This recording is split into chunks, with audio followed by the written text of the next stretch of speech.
Olá para todos! Sejam muito bem-vindos a uma aula da segunda etapa de Linguagens, Códigos e suas tecnologias. Atenção aí na tela. Nós estamos no primeiro semestre, equivalente ao sexto ano, módulo 1, unidade 1, atividade de fixação 2. Então, fiquem bastante atentos que a gente vai gabaritar essa atividade hoje, certinho?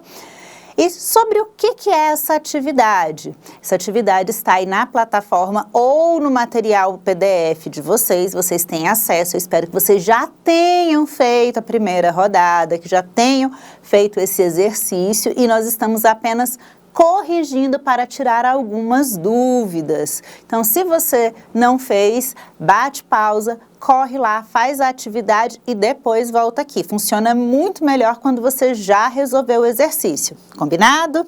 Então, bora comigo. Atividade de linguagem verbal e não verbal, o que nós chamamos de textos multimodais. O que é isso? São textos que têm diferentes contextos e que misturam tanto a linguagem falada e escrita quanto a linguagem de imagens. Pode ser uma foto, um emoji, qualquer imagem que vai complementar a informação. Isso acontece em placas, em outdoors, propagandas. Vamos aí à nossa primeira questão. Qual tipo de linguagem utilizado na placa abaixo? Observem aí que eu tenho um pictograma. O pictograma, ele é uma imagem e ele caracteriza a linguagem não verbal. Apesar de ter a letra E aí, eu não vou considerar isso linguagem verbal, porque ele é um pictograma. O pictograma é linguagem não verbal, ou seja, linguagem imagética. Próxima questão. Todas as atividades a seguir utilizam linguagem verbal e não verbal em simultâneo, exceto uma delas. Então, vamos ver qual que é a exceção? Linguagem verbal, língua falada ou escrita. Linguagem não verbal, imagem, pintura, pictograma, expressão corporal. Por exemplo, eu posso ir ao teatro e assistir uma peça que não tem nenhuma fala. E essa expressão corporal vai ser linguagem não verbal. Então, linguagem verbal tem sempre a ver com palavras, seja falada ou escrita. Linguagem não verbal, tudo que tem a ver com imagens, sejam imagens paradas, estáticas ou imagens em movimento.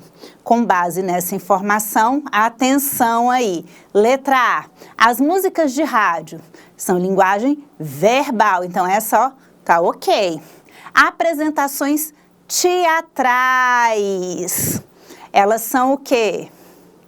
Linguagem verbal ou não verbal, ou as duas coisas ao mesmo tempo. Palestras com multimídia, séries de canais fechado. Então, olha aí, apresentação teatral, eu tenho expressão do corpo e fala. Palestra multimídia, podemos dizer que essa aula é uma palestra multimídia. Eu estou falando, estou mostrando slides, linguagem verbal e não verbal. Depois eu tenho aí séries de canais fechados. Se você está vendo uma série, uma novela, você está vendo a pessoa falar e a pessoa gesticular, está vendo os figurinos, imagem e fala. Então, a única correta letra A. As músicas de rádio são as únicas que utilizam apenas linguagem verbal, porque você está apenas ouvindo. Vamos aí ao próximo. Essa atividade é super curtinha. Quando assistimos um jogo de futebol, a linguagem verbal e não verbal estão envolvidas. Vamos identificar qual delas representa a linguagem verbal usada nas partidas de futebol? Bandeira de impedimento, linguagem não verbal, o juiz não precisa falar nada, ele só levanta a bandeira, linguagem não verbal. Próxima letra aí, cartão vermelho e amarelo, de novo, linguagem não verbal. Por que linguagem não verbal? Ele não precisa falar nada, ele só mostra o cartão.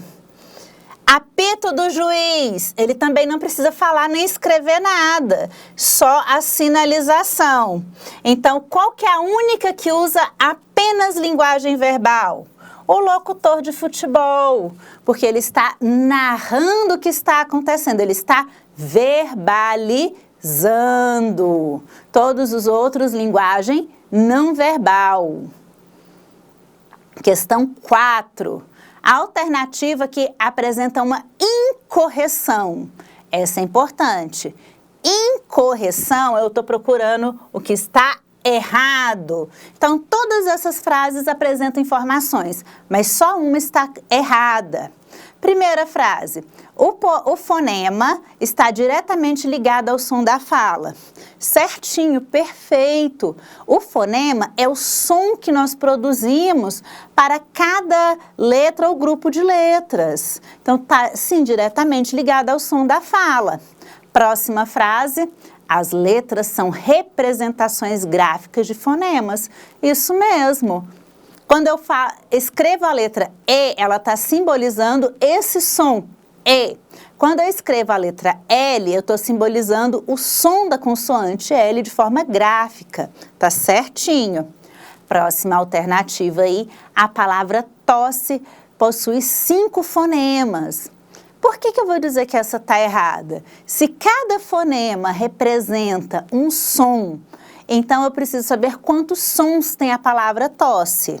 Eu tenho o som da letra T, um som. Eu tenho o som da letra O, 2. Eu tenho 2 S's, mas eu tenho um som apenas. Então, aqui eu tenho 3 e eu tenho o som da letra E, 4. Então, a palavra tosse, ela não possui 5 fonemas, ela possui 4 fonemas, porque o SS tem o som de um S só, eu não dobro o som, eu dobro apenas a letra. Uma única letra pode apresentar fonemas diferentes? Na mesma palavra, não. Cada letra vai expressar um fonema específico. Se eu tiver 2 letras juntas, aí sim eu posso ter 2 fonemas combinados. Mas para cada letra, um fonema. E eu posso ter até 2 letras juntas representando um fonema só. Mas eu nunca vou ter uma letra apresentando 2 fonemas ao mesmo tempo. Não acontece. Então, a única incorreta é a palavra tosse possui 5 fonemas. E para finalizar, falei que essa aula era curtinha, questão 5. Nessa questão, você deve assinalar a alternativa em que todas as palavras apresentam dígrafos. O que é o dígrafo? Aquele encontro de 2 consoantes que é muito específica. Mas são só consoantes? Não, eu posso ter o encontro de consoante e vogal, que também vai apresentar dígrafo, certo? Então, vamos lá. A única alternativa correta aqui é a letra D, que eu tenho piscina, carroça, pente e quero. Gabarito aí do material de vocês e encerramos aqui a nossa atividade. Se bem que eu vou discordar desse gabarito aqui, galera. Vem comigo. Eu tenho aqui sucção, sublinhar, coalhada e inchação. NH, LH, CH. O sucção, dependendo da gramática que eu utilizar, também pode ser considerado um dígrafo. No material de vocês, vocês têm o gabarito como a letra D, que vai considerar pente como um dígrafo. Mas no meu gabarito aqui eu vou considerar a letra C, ok? Então agora, ó, é com vocês. Continuem aí os seus estudos e não deixem de fazer as atividades de fixação.